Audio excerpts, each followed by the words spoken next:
Ever since I first started rock climbing, hanging out up on a ledge on a cliff, I just thought that was the coolest thing.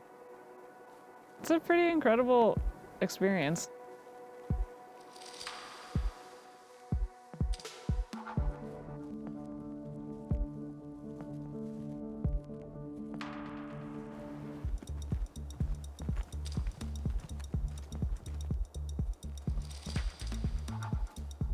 Brent and I are trying to free climb El Nino via the Pineapple Express variation. El Nino is a 25 pitch route on the right side of El Cap in Yosemite National Park.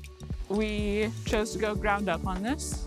Going ground up means you're starting from the ground with all of your supplies and going to the top, versus rappelling in or rehearsing pitches where you would rappel down the climb itself, kind of like practice everything. When you're going ground up, everything is unknown. It's all a bit more of an adventure as you are questing up from the ground without having any prior knowledge really of what these pitches will be like. Lots of loose things. If it was all a bit more solid, it'd be a really cool pitch.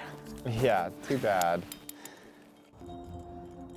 Brent and I have both climbed a handful of routes on the left side of El Cap, and this one kind of seemed like a step up both in difficulty and intensity. The right side of El Cap is definitely a lot more intimidating for free climbing because it's steeper, the rock is pretty chossy, and El Nino comes right through the middle of it.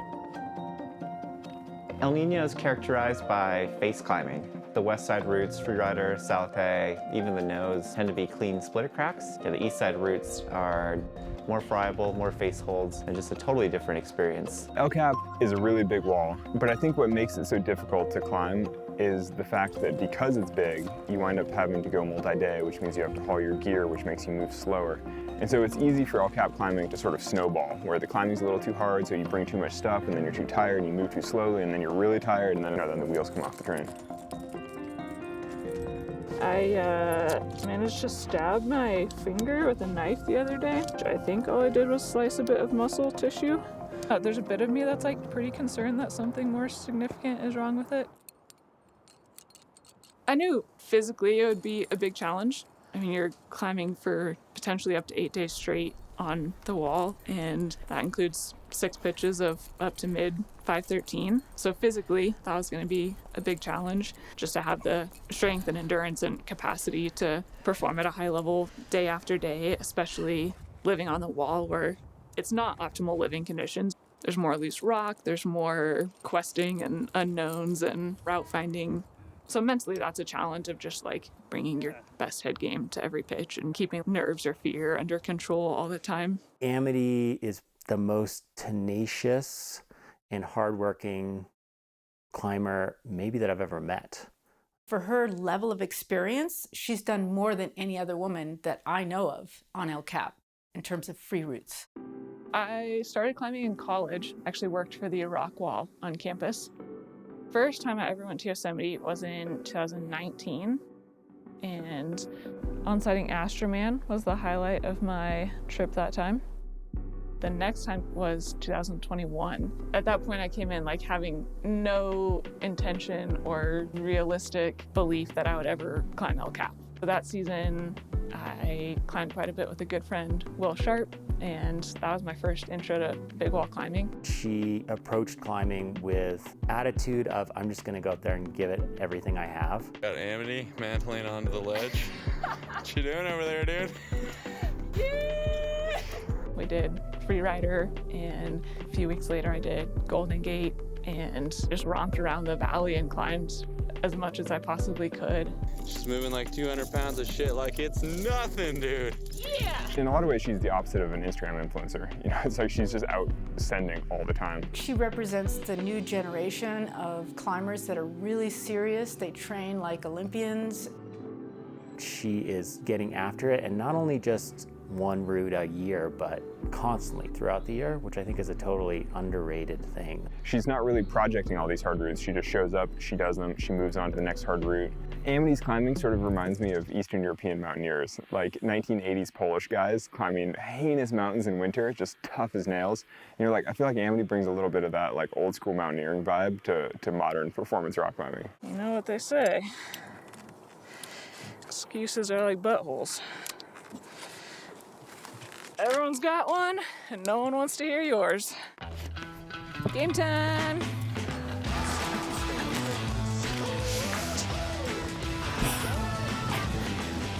All right, Brent. We're climbing. We're rock climbing! Starting off strong. Ow, ow. Brent's one of the most humble undercover crushers you'll ever meet. He's an absolute weapon.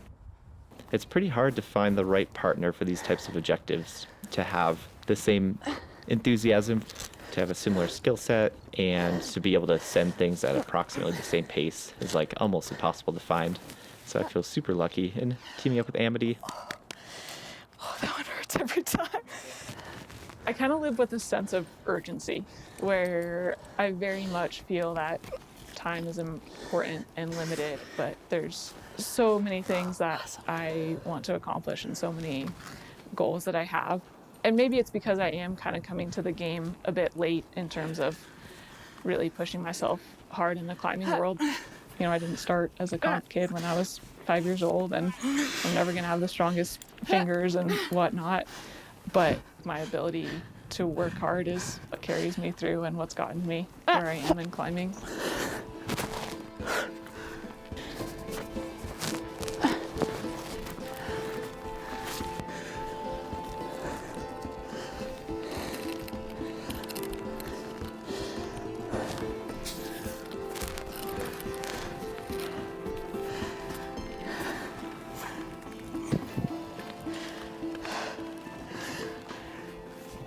No hands! Woo! Oh, that was awesome. Oh, that feels good. A week ago, I didn't even think I was gonna be able to climb this because my finger is hurting so badly. And we just sent the first 3 crux pitches. Ow, ow! Yay. Woo! Nice. Boom. Back to back almost to the ground, but not the ground. No ground dabs. All right, see you guys down there. It's always nice when you get to go to bed having sent the crux that you were working that day. Ozan! Holloway. Big wall free climbing is a lot of work. There's at least as much labor involved as there is actual climbing. The biggest, heaviest item is water. We had 175 pounds of water starting up the route, and then probably another 175 pounds of gear, food, everything as well. Bags are stuck again. Everything you need to survive for 8 days. The best sound on a big wall is when you finally hear your bag scraping below you. Oh, I can get gear here in a sec. Okay. Everything's harder on a big wall, right? It's not optimal living condition. Making breakfast takes longer, and going to the bathroom takes longer, and you're probably always either hot or cold or hungry or thirsty. This is good for us to dial all our systems in. Definitely adds up over the course of a big wall experience. So physically, it's a challenge just to perform at a high level day after day. I think the bag's stuck. Oh yeah, doing work. To me, being up here is just a cool experience of improbability. We're up here doing this crazy thing, just pretty ridiculous, audacious things that humans probably shouldn't be doing. Is what it just feels out there. Oh, that was exciting. It's kind of dirty 510 with weird/bad gear. Nice work. That was spooky. Yeah. Some bullshit rock. Yeah. It's a cool ledge. Probably be living here for a few days.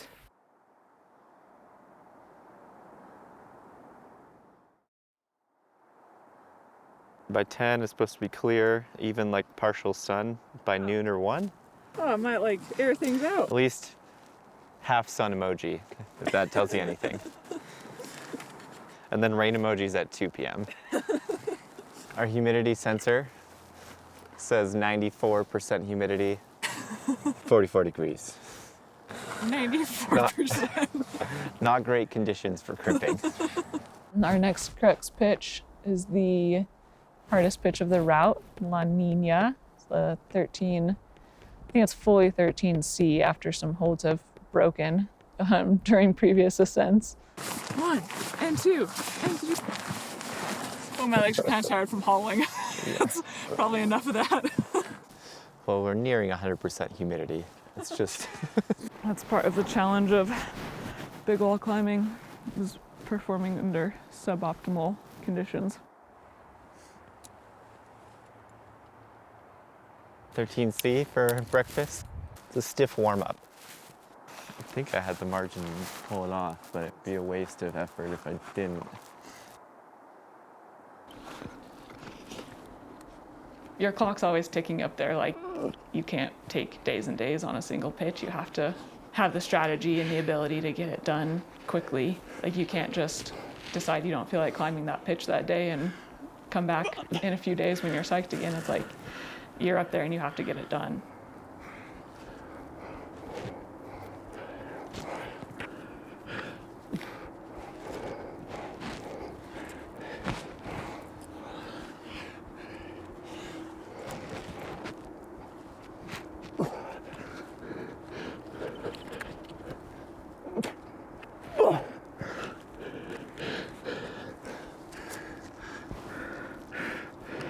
Nice, Brent.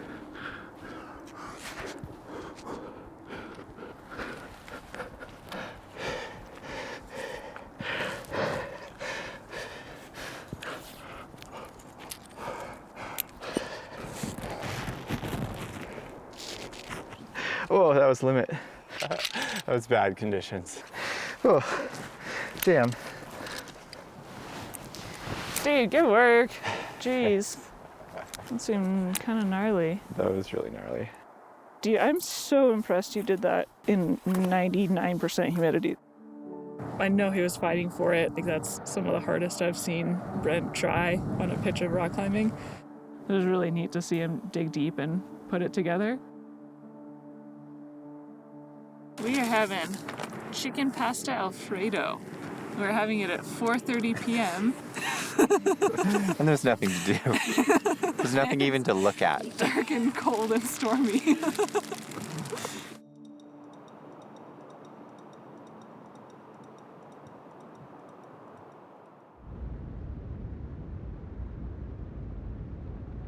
It was a wet night.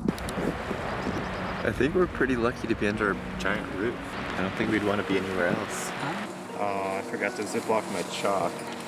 Rookie mistake. This particular crux pitch, the boulder problem, has some really tiny edges, talking like little like micro edges, and right now is feeling quite hard for me. The finger hurts to pull hard enough on the left hand to get my feet up to do the next move. So, I don't know. That one was a bit discouraging. Right now we are waiting out the California sunshine. We've got what, 8 hours till shade? There's a lot of waiting in rock climbing. Like I have a hard time being patient when I'm anxious. And as we're waiting the whole day for the pitch to go into the shade, the pressure is just building and building.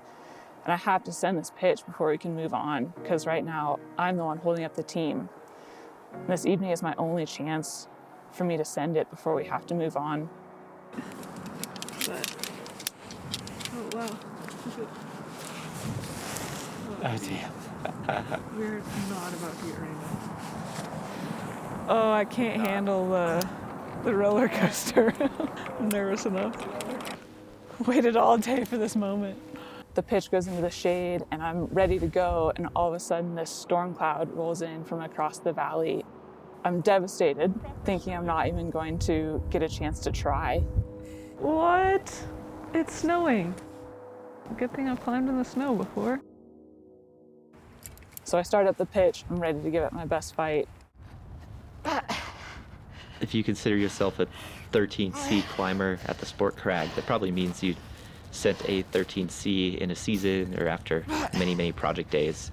But it's really a different game to have to rise to the occasion and send something difficult like that in a matter of a couple tries, while cold, while not warmed up.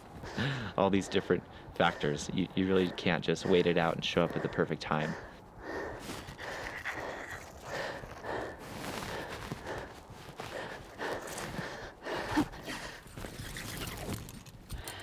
Fuck, my foot slipped. I give it everything I have, but my foot slips in the crux and I'm hanging on the end of the rope. I tend to get pretty easily discouraged when I go up a pitch and can't do the moves right away, or feels like it's not coming together in those first couple of goes. It's really hard for me. It's really thin, really bouncy. I have to pull really hard on the left hand, on the sore finger. I only had the time and energy to give one more attempt that evening. This would be my only shot. I had to make it count. And that pressure was immense. And I just had to be able to perform in that moment of pressure and not let it get to me.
Almost there.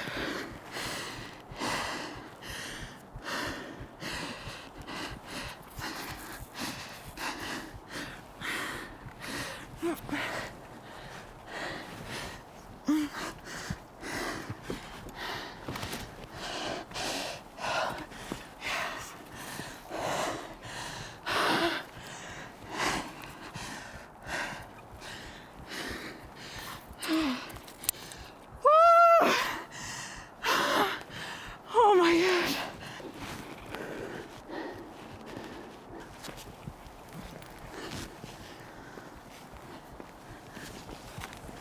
Woo! That was so hard. I was really worried about that one. Yeah, I thought that was going to be the showstopper. It's amazing how you can go from like despair to elation from one attempt to the next. You do it once and fall and think it's like, no way it's gonna go. And then pull yourself together and send it the next go. And yeah, this huge rush of excitement and joy and realizing you're still sending, this is still possible. This is me trying to make dinner with a canister that's now empty. Oh no. I'd be really sad if we had cold coffee. Let's get some mac and cheese. Oh my gosh. This is intense. This is so much cheese. Might need a little more water. Yeah, maybe a bit. Cheesy? Cheesy. Delicious.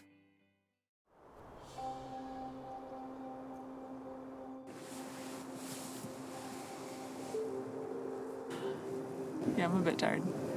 It's a lot of days of trying to climb hard things. Today we're trying to send the Black Roof, which is the 13B steepest pitch. Yeah, quite a powerful roof exit sequence. Up a few pitches from camp. Here we go. 3 512s and another 513 on the docket. Just got sun. We're finally warming up. What's Adam Andra's favorite kind of food? Tzatziki! Alright, I'm going. She's ready. I'm not climbing. Can't climb El Cap without some down climbs here. Oh. Yeah. Oh. Yeah.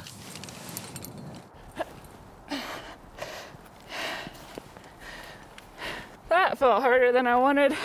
I might be a little tired from yesterday.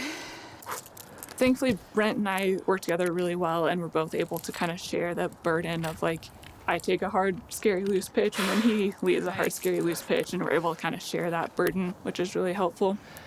Some of the worst rock I've ever climbed on. That's some bullshit there. The physical toll of big wall climbing is pretty massive. You're climbing every day. You're not really taking rest days, and so that takes just a huge amount of energy out of you. Gotcha, I'm with you. Ah! Come on. Wow.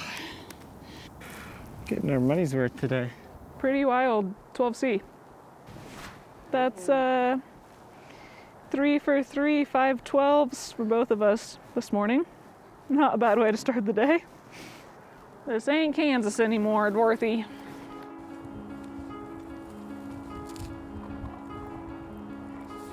One of the coolest things about big wall climbing is how intense emotions are. Like, you're riding this roller coaster of extreme highs and extreme lows, and all of it's happening in a really condensed time frame. You can never like bank on success or succumb to defeat. Like, you have to keep believing that this is possible. Come on. And keep being willing to overcome these unforeseen challenges that continue to come up the entire way up the wall. That was scrappy. That was not my beta. Good job. Way to get it done. That was hard. I didn't have very many of those attempts. Now I gotta keep up. You got this.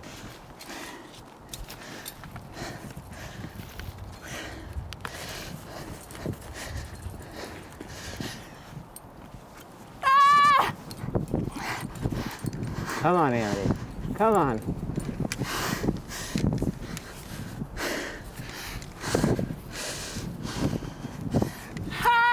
Come on. Yeah.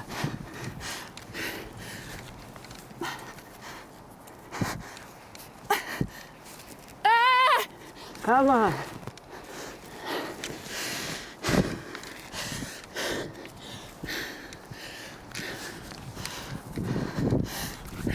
Yeah.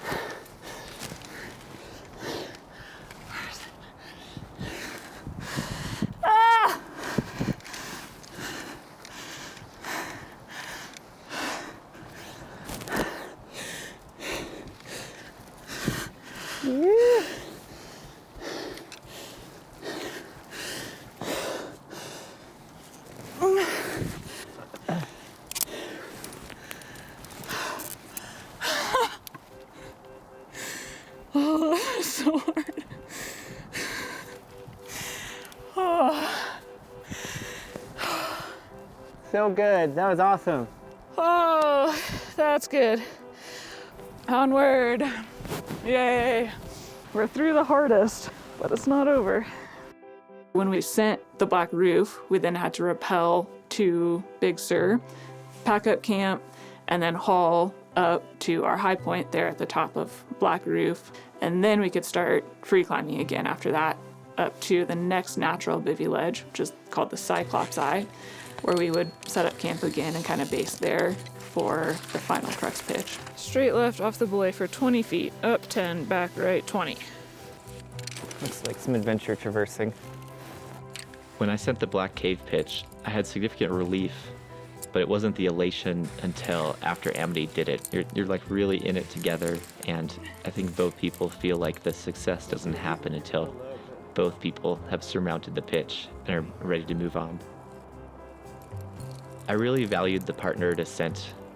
I think it's a fun way to have support, face challenges together, and share the intensity of the experience, where if somebody is just jugging and belaying, they're just a bystander. They're really not invested in the same way. It's such a cool added intensity. It's a harder style. It's harder to align the partner and align the timing day to day on the wall itself. But I think it really enriches the whole experience. Starting to feel like I'm up on a wall. Yeah. It was a big day. Yeah, we climbed Cloud 13 today. Yeah, a long time ago. What do we got left? 11A, 12C, 12B, 12A, 13A. 5-9. We got this.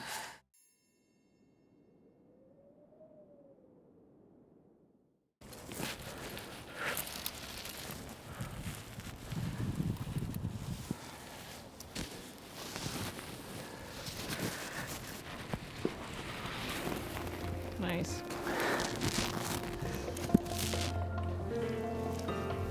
This looks crazy. It's really cool.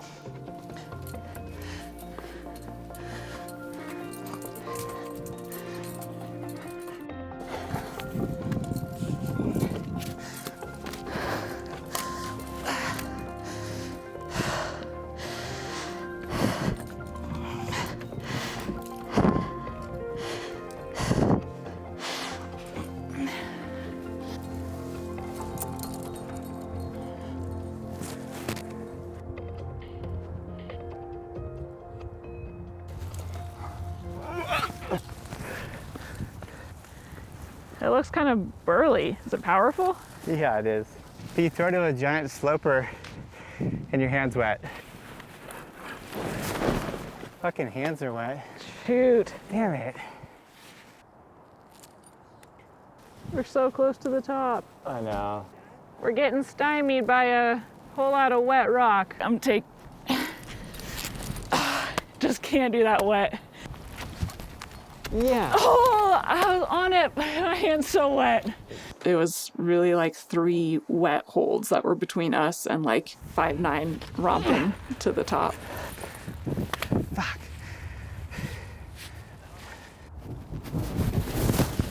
Yeah, I'm tired. Yeah. I think the whole route's gonna come down to this wet boulder problem. I think my biceps and skin will feel better tomorrow. It probably will still be wet, but I'll have more margin to deal with it, I think.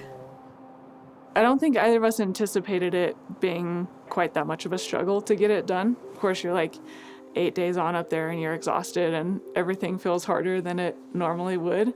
And then dealing with this dripping wet holds in the middle of the crux was a bit demoralizing. And you like go to bed feeling like we might not do it.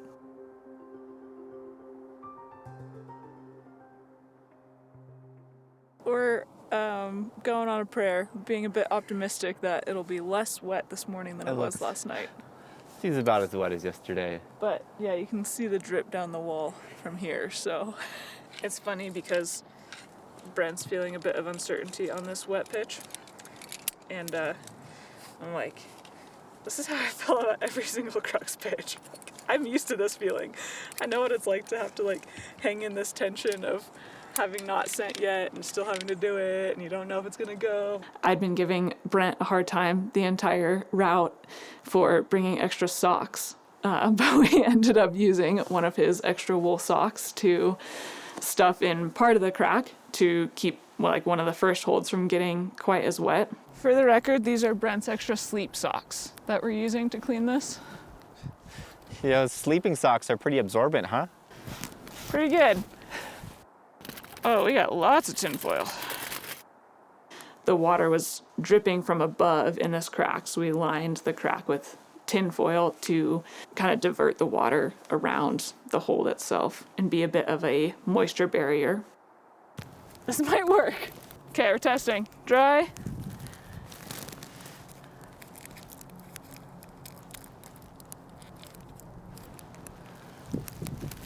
Oh Better. my gosh. Well, shit.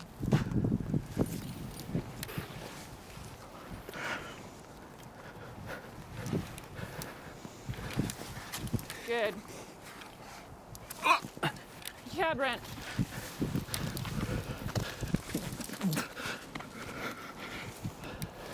Yeah. I actually don't do well with the added mental stress. I really have to take some deep breaths and just look at the bigger picture, look at this cool experience I'm having with a friend, and just feel the pressure, Nice. but not linger on it.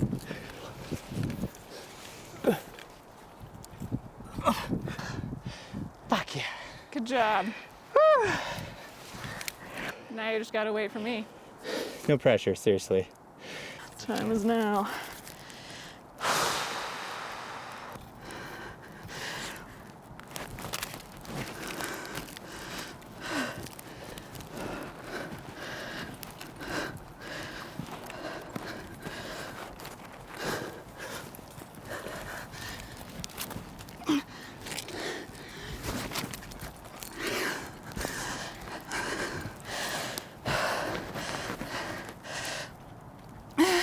Come on. Bring it over. Come on. Come on.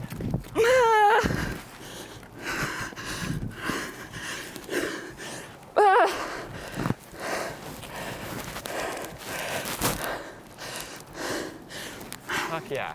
Keep it together. Come on.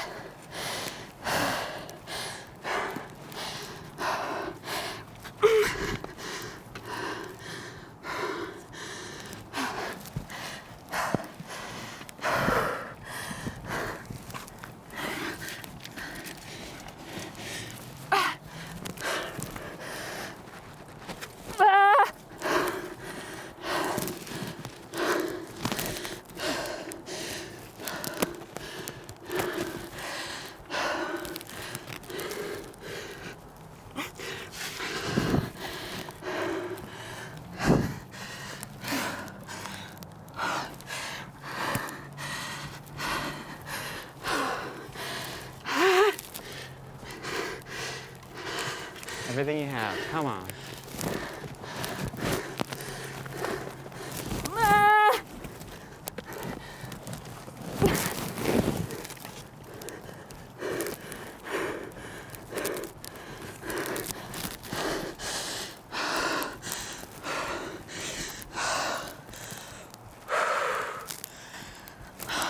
Yeah.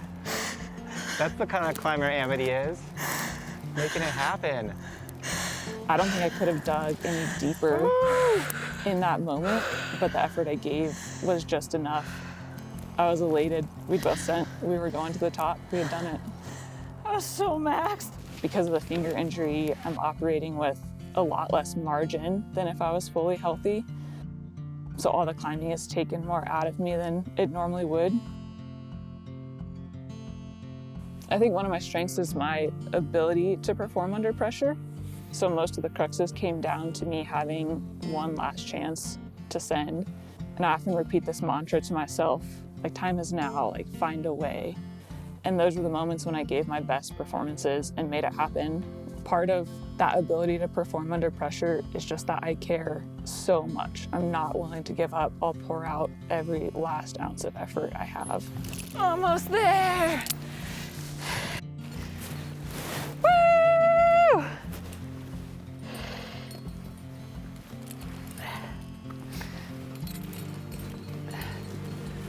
Oh yeah, this is gonna be hard to haul.